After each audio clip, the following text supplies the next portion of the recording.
Ако не знаете кое е посолството, ето го. Козяк.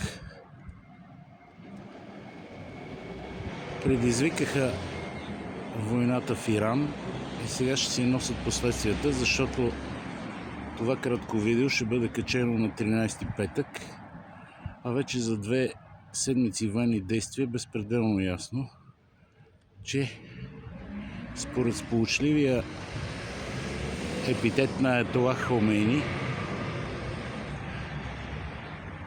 големият сатана губи геополитическата битка и то безвъзвратно потъва в небитието.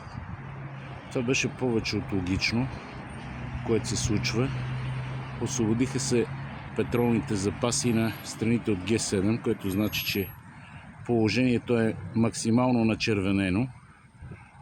Освен това, оказа се, че иранците са си запазили ПВО-то за по-добри дни във войната, което значи, че в момента, както са унищожени всички радари и предупреждения,